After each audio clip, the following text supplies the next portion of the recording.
ஒரு அதிர்ச்சியான ஒரு இன்ஃபர்மேஷன் வந்து நான் சொல்ல போகிறேன். நீங்கள் தமிழ்நாட்டில் பார்த்தது உண்மைதான். இந்தியாவில் பணக்காரர்கள், அதாவது கோடீஸ்வர பணக்காரர்களுடைய எண்ணிக்கைங்கிறது அதிகமாக இருக்குது. ஆங்கிலத்தில் சொல்லணும் அப்படின்னா பில்லியனர்ஸுடைய எண்ணிக்கை அதிகமாக இருக்குது.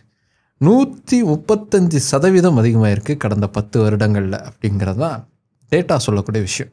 அதே மாதிரி இந்தியாவில் கோடீஸ்வரர்கள் மட்டும் இல்லை, லட்சாதிபதிகளும் அதிகமாக இருக்காங்க. இதை நான் சொல்லிக்கிட்டு இருக்கும்போதே ஒரு கேரக்டர் இப்போது டைப் பண்ண ஆரம்பிச்சிருக்கோம். நீங்களும் அதில் ஒருவர் தானேன்னு அப்படியே நிறுத்திடணும். எப்படி கண்டுபிடிக்கிறீங்க? பின்னால் ஆள் விட்டு பார்க்குறீங்களா? எப்படி கோடீஸ்வரர்களும் லட்சாதிபதிகளும் அதிகமானாங்க அப்படிங்கிறத தான் இன்றைக்கி நாம் ஒரு பொறாமையோடு பார்த்துடலாம்.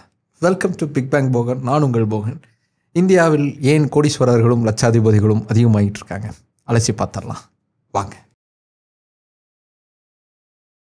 உலகளவில் அதிகமான கோடீஸ்வரர்கள் இருக்கக்கூடிய நாடுகளுடைய லிஸ்ட் எடுத்து பார்த்தீங்க அப்படின்னா அதில் டாப் மோஸ்ட் இடத்துல வந்து யூஎஸ்ஏ இருக்காங்க. ஆப்வியஸ்லி அவங்க தான் இருப்பாங்க.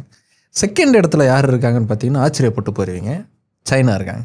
ஒரு காலத்தில் கம்யூனிஸ்ட் நாடு, அதுவும் இரும்பு திரை போட்ட கம்யூனிஸ்ட் நாடுன்னு பார்க்கப்பட்ட சைனாவில் தான் செகண்ட் ஹையஸ்ட் கோடீஸ்வரர்கள் அப்படிங்கிறவங்க இருக்காங்க.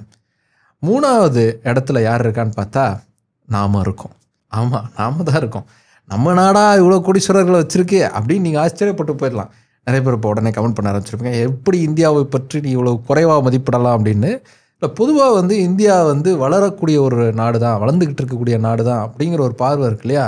அது இந்த டேட்டாவை எடுத்து பார்க்கும்போது பொய்யா இருக்குது.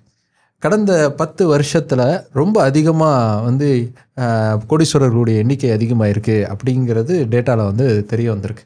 இந்தியாவில் அரவுண்ட் ஒரு 284 பில்லியனர்ஸ் வந்து வந்திருக்காங்க.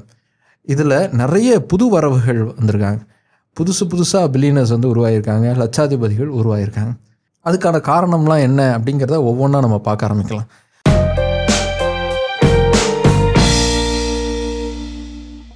எப்படி இந்தியாவில் இவ்வளோ பணக்காரர்கள் அதிகமாகிட்டு இருக்காங்க அப்படிங்கிற ரீசன்ஸை பார்க்கறதுக்கு முன்னாடி, பணக்காரங்க அவங்களுடைய பணத்தை எப்படி ஹேண்டில் பண்ணுறாங்க அப்படிங்கிறத பார்த்துருக்கீங்களா? அவங்க சம்பாதிக்கிற பணத்தில் சேவ் பண்ணுறது மட்டும் இல்லை, எங்கெல்லாம் அவங்க பணம் வளரும் அப்படின்னு தெரியுதோ அந்த ஆப்பர்ச்சுனிட்டியை மிஸ் பண்ணவே மாட்டாங்க. கரெக்டாக அதில் புத்திசாலித்தனமாக இன்வெஸ்ட் பண்ணிட்டே இருப்பாங்க. அப்படி இன்வெஸ்ட் பண்ணிட்டே இருக்கும்போது ஒரு ஸ்டேஜ் வந்துடும். என்ன ஸ்டேஜ் தெரியுமா? அவங்க பணத்தை நோக்கி ஓடணுங்கிற அவசியமே இல்லை. அவங்களுடைய பணம் அவங்களுக்காக சம்பாதிக்க ஆரம்பிச்சிருக்கோம். அவங்களுக்கு இன்னும் அதிகமாக பணம் கிடச்சிக்கிட்டே இருக்கும். நாமளும் பண விஷயத்தில் அப்படிப்பட்ட ஒரு ஸ்ட்ராட்டஜியை தான் ஃபாலோ பண்ணணும். ஏன்னா வாழ்க்கை ஃபுல்லாக உழைச்சிக்கிட்டே இருக்க முடியாதுங்க. ஒரு கட்டத்தில் அதுக்கு ஒரு ஸ்டாப்புங்கிறது இருக்கணும்.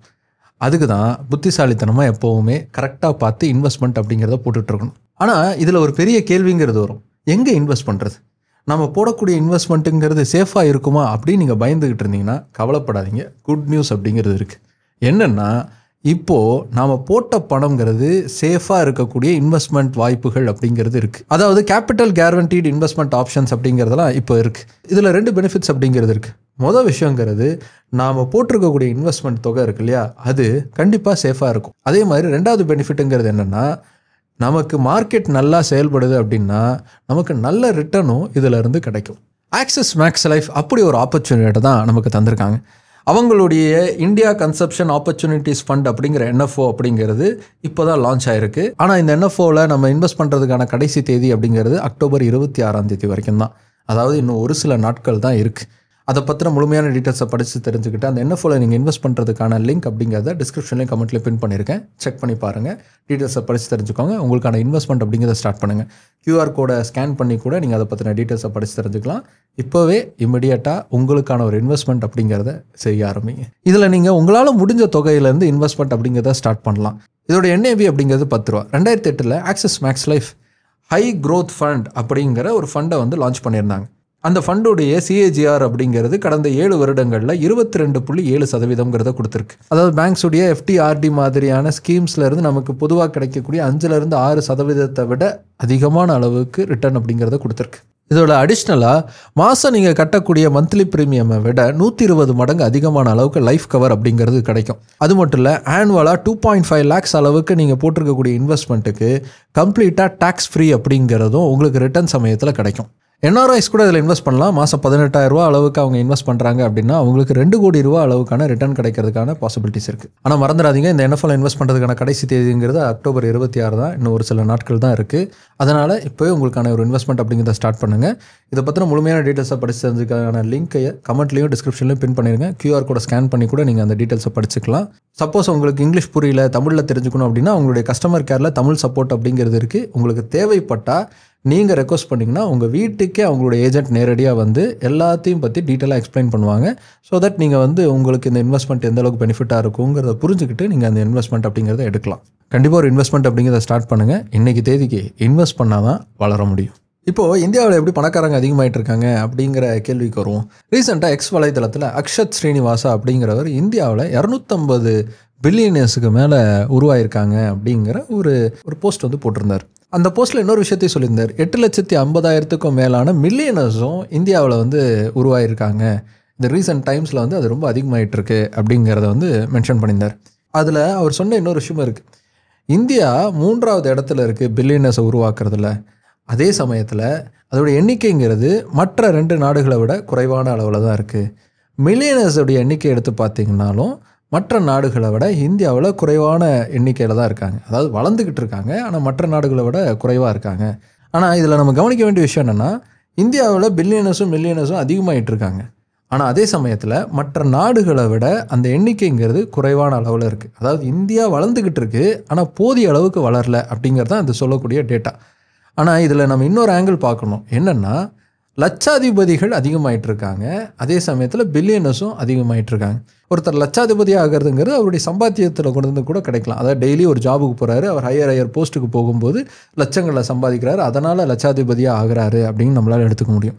ஆனால் ஒருத்தர் கோடீஸ்வரராக ஆகிறாருன்னா அது ஒரு டெய்லி ஜாபில் வந்து கிடச்சிருக்க வாய்ப்பு இல்லை.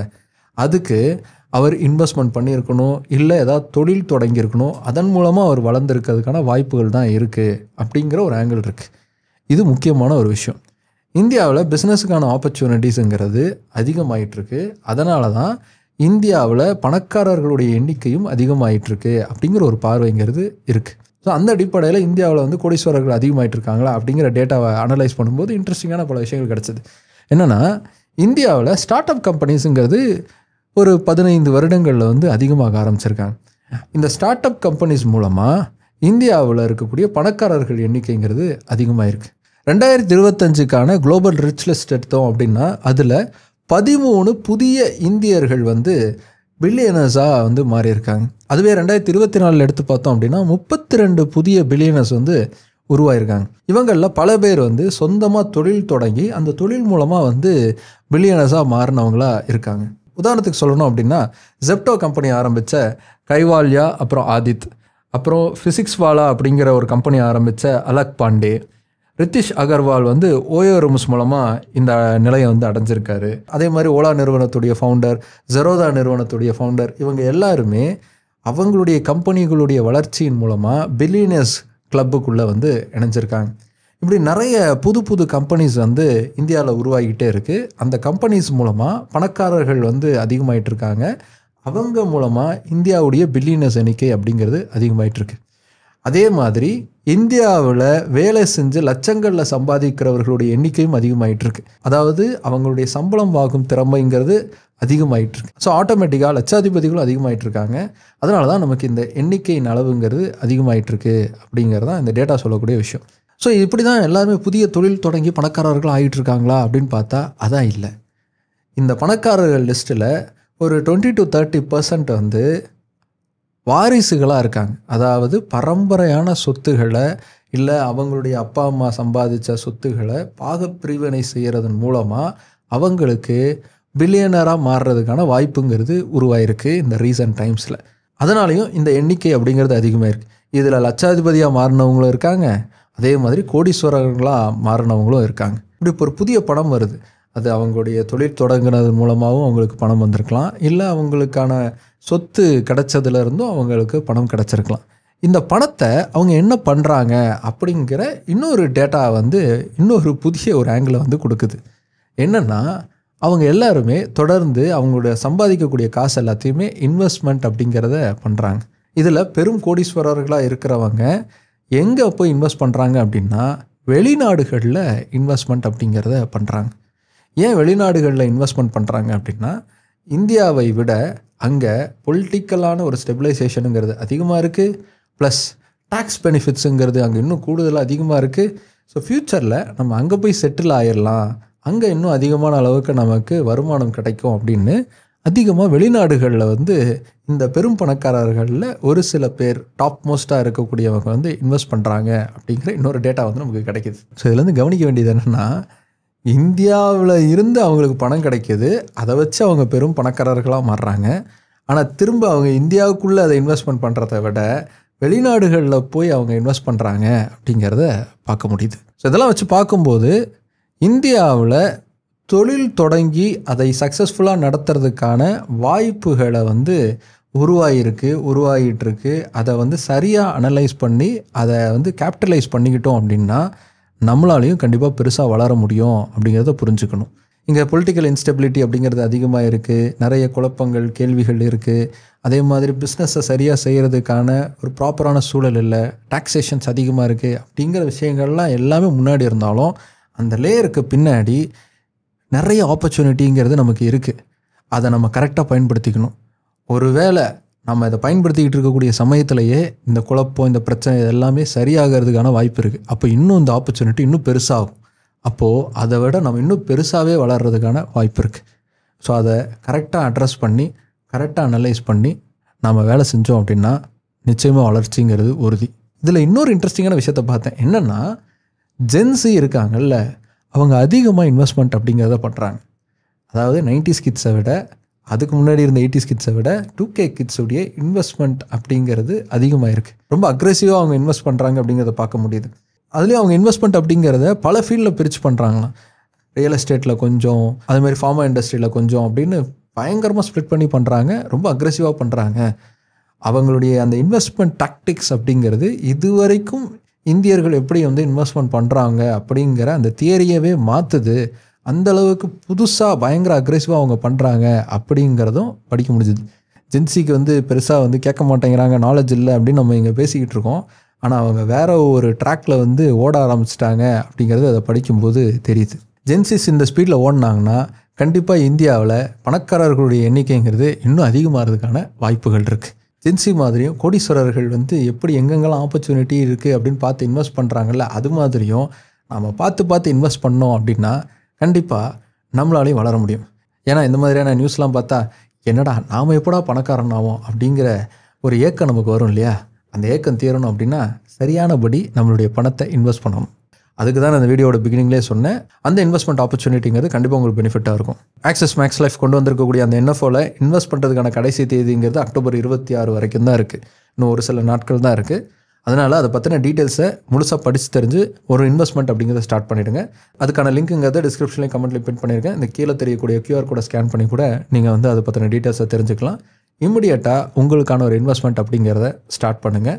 கண்டிப்பாக உங்களாலையும் பெருசாக வளர முடியும். சரி, ஓகே பிக் பாஸ், எப்படி இந்தியாவில் பணக்காரர்கள் அதிகமாகிட்டு இருக்காங்க அப்படிங்கிற ஒரு பேசிக் அண்டர்ஸ்டாண்டிங் உங்களுக்கு கிடச்சிருக்கும்னு நம்புகிறேன்.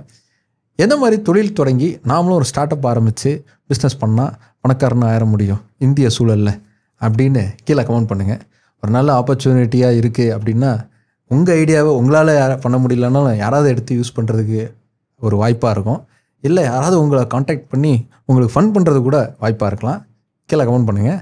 இன்ட்ரெஸ்டிங்கான ஐடியாஸ் என்னென்னலாம் நம்மக்கிட்ட இருக்குது அப்படின்னு சும்மா ஜாலியாக டிஸ்கஸ் பண்ணி பார்ப்போம். நான் எப்படி பணக்காரன் ஆகணும் அப்படிங்கிற வீடியோ போட்டு நான் பணக்காரன் ஆகணும் வேலையை பார்த்தனோ அதே மாதிரி நீங்களும் எப்படி சம்பாதிக்கலாம், எப்படி அதை இன்வெஸ்ட்மெண்ட்டாக மாற்றலாம் அப்படின்னு யோசிங்க. அடுத்து இதே மாதிரியான ஒரு சுவாரஸ்யமான கண்டென்ட்டோட உங்களை பார்க்குறேன்.